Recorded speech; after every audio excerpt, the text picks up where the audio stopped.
how we avoid our feelings and how embracing them sets us free. We numb our minds and hearts so one need not be broken and the other need not be bothered. Peggy Hames.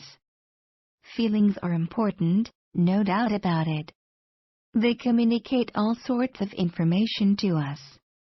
I don't know about you, but I prefer to ignore some of that information. Raise your hand if you would much rather feel the good feelings and just jump right over the not-so-good ones. Okay, so it's unanimous. We all prefer the good, happy feelings. I expect we are all experts at finding ways to avoid the uncomfortable ones. But maybe we can share some avoidance techniques and try something new. I like to eat.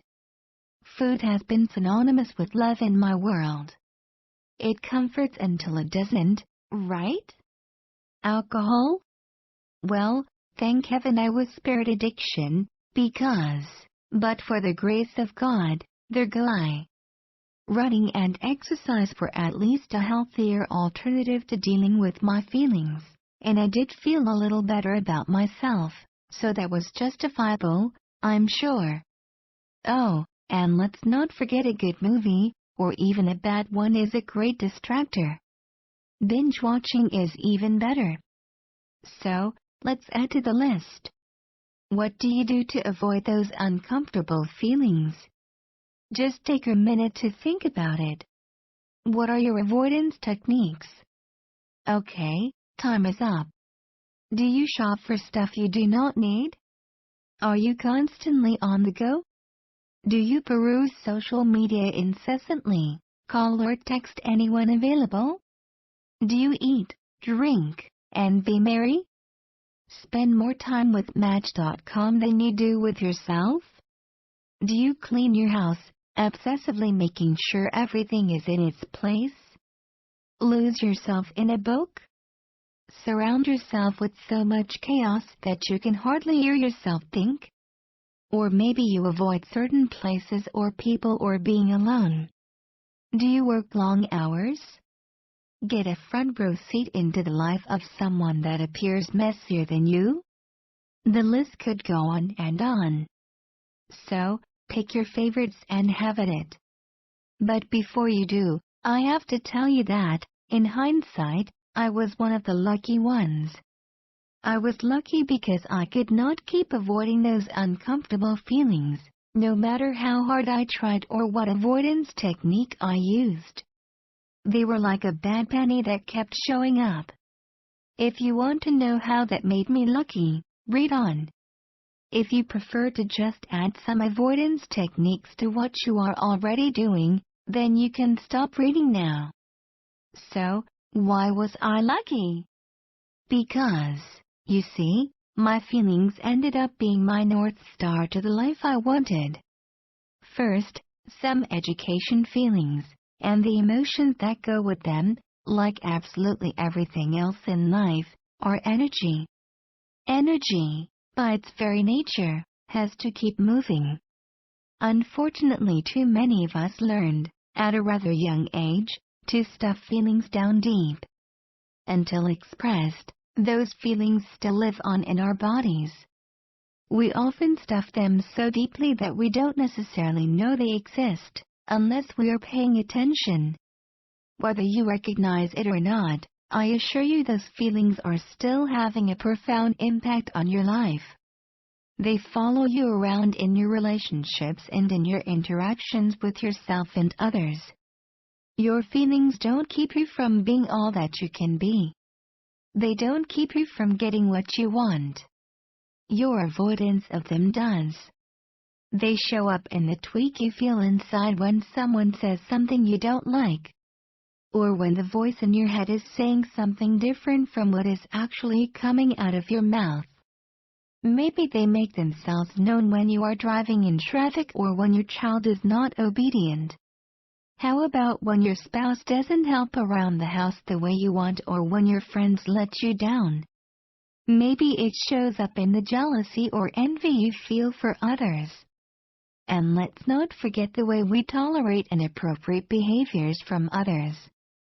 The invitation can be subtle. Listen for it. Watch for it. It is always beckoning. Feelings left unresolved in our bodies result in disease, mental, physical, and spiritual. At some point in my life, despite running, literally and figuratively, the feelings I was trying so desperately to avoid caught up with me. I had been running from feelings left over from childhood. I was angry. I was sad. I felt unloved. My self-worth was in the toilet. I tried not to notice. Having never learned my value, I unknowingly invited further abuse in my 20s. Running helped me deal with the emotional energy and irritability without my processing the feelings in ways that would permit resolution. In fact, I did not know feelings could be resolved. I thought, I guess I will always feel this way. I was wrong. Thank God I was wrong. So now, like one of those 5K races, I had run out of steam and I could not outrun my pursuer. So, unable to avoid any longer, I instead began to befriend those difficult feelings. Admittedly, I begrudgingly befriended those feelings, but befriend them I did. And I am forever grateful for having done so. I learned to be present to my own pain. Life is a mix of the good, the bad, and the ugly. Many of us have experienced some degree of childhood abuse, bullying, neglect, or trauma. The truth is, even in the best of circumstances, we have painful experiences and loss. As kids we were powerless. We were dependent on the adults in our lives, unable to fend for ourselves. That left us pretty vulnerable to our environment. As kids we were also pretty ingenious, finding phenomenal ways to defend against situations and feelings we could not handle. I became an extension of my dad, trying to be as agreeable and as like him as possible. If Dad was happy, I was better off. The problem is, I became the agreeable one in my adult relationships, denying the essence of who I was. I was taking care of the people around me better than I was taking care of myself. I hid who I was, assuming it was not acceptable, since in childhood, it was not. What worked in helping me survive childhood ceased to serve its purpose in my adult relationships. In fact, those survival skills impede us from being whole, accomplishing our dreams, and having the healthy, intimate relationships we actually want. Unresolved feelings can leave us feeling depressed, anxious, physically sick, and any other number of symptoms. I had them all. I remember sitting in my family room one day, thinking. I probably don't have to tell you how dangerous thinking can be. It's one of the things we are often trying to avoid. I sure was. The next thing I knew, I was wiping down an already clean kitchen counter. As I regained consciousness from my obvious lapse, a light bulb came on.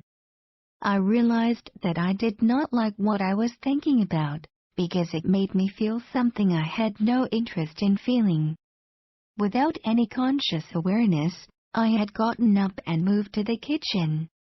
Now, having woken up from my sleepwalking, I said to myself, I keep moving to avoid my feelings. Bingo! That awareness was a turning point for me, as I began to pay closer attention to the ways that I was avoiding myself, my thoughts, and my feelings. As a result of my newfound awareness, another light bulb moment happened one day while driving. I was entering the highway from a 2-lane ramp, when a huge dump truck decided to cut over in front of me. I, having little choice, hit my brakes. Otherwise, I would have hit him. Man, was I ticked. This was not a new experience for me. Trucks cutting me off always left me angry. That was the invitation. I had ignored it long enough. This time I was paying attention. Having a history of being pushed around by men, I had learned to be very quiet and compliant in my attempts to avoid their wrath. Their unresolved anger was taken out on me, and being smaller and weaker, I had little choice but to endure. Those unresolved feelings still festered inside, and every time a vehicle bigger than me pushed me into another lane or forced me to relinquish my right, those feelings got triggered. Now, I had something to work with. I needed to be angry. I needed to be sad, and I needed to cry. I also needed to feel the powerlessness that had been mine. This was just one of many aha moments I had on this journey of self-discovery. Feelings of anger, grief, sadness, and loss showed up in so many ways and for so many reasons. I finally allowed them to express themselves. So, yes, I was lucky. I could not avoid my feelings any longer. Through this process, I began to get more comfortable with the pain. It ebbed and flowed like the tides. I found the support I needed and could trust. This is not something we can often do alone. I chose to take myself to a psychotherapist, and that turned out to be one of the best things that I ever did for myself. When the student is ready, the teacher will come. I also began to deal with my self-esteem issues. My inner voice was harsh and judgmental. My feelings about myself were pretty hateful. Each feeling led to the next, taking me deeper into my own experience, and like the proverbial onion, I peeled it back. I was being invited to heal. And heal I did. Had I not gone through it myself, I would not have believed that my own transformation could take place in the way that it did. I was made new. Learning to sit with my feelings freed me from the need to live in avoidance mode day in and day out. I was no longer fearful. I was better able to go with the flow of life. As feelings showed up, I processed them by giving them voice and expression. They were leading me somewhere, and although I was not certain of the destination, I began to trust them. As the old feelings began to find their rest, I began to feel better. I was less depressed and less anxious, until I was neither. I enjoyed myself more. My relationships began to be easier. I was more comfortable in my own skin. Weeding through those difficult feelings was not easy, but neither was the way I had been living my life previous to having them. I had been afraid to speak up. I had been afraid of being ridiculed. I didn't like myself. I was more uncomfortable than not. My relationships were distant and disconnected. I was living beneath my potential. The avoidance of those feelings controlled my life in more ways than I had been aware. We all avoid. It is human nature. We are afraid of the unknown. We are afraid we will collapse and never get up again. We are afraid of spiraling out of control. We are afraid of what change means. We are afraid of what others will think. We are afraid of so many things. And so we avoid. We tell ourselves, it was in the past or it happened so long ago. And let's not forget the shoulds. I should be over this. I should let this go. People would tell me, let it go. I would think, don't you think I would if I could? People would say, get over it. I would wonder, how do I do that? I would think of the people who hurt me. They did the best they could. What's wrong with me? I realize now that those telling me to let it go or get over it were not dealing with their own feelings.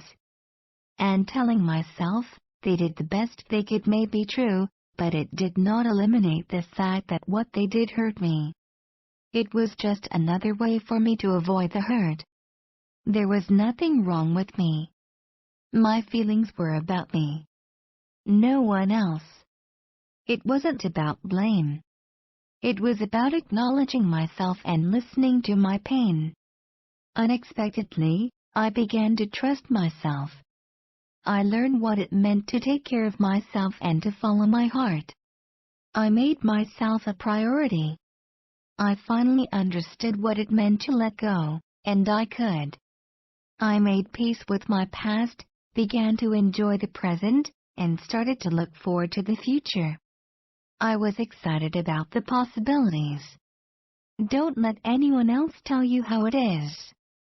Don't wait for someone else to make it okay for you to do what you need to do. Don't minimize your own experience. I want to invite you to wake up. Dig and lean in. Know yourself, understand yourself, learn to love yourself. Pay attention. There are buzzwords like meditation, mindfulness, and self-awareness. Pick one and put it into practice. It's okay to be scared and uncertain. It's okay to find the support you need. Be your own best friend. Let those feelings of their day. Release them from your body. It will change your life in ways you cannot even imagine. You deserve to be free. You will be amazed at your own transformation. You deserve to have all that your heart desires. Can you hear it calling you?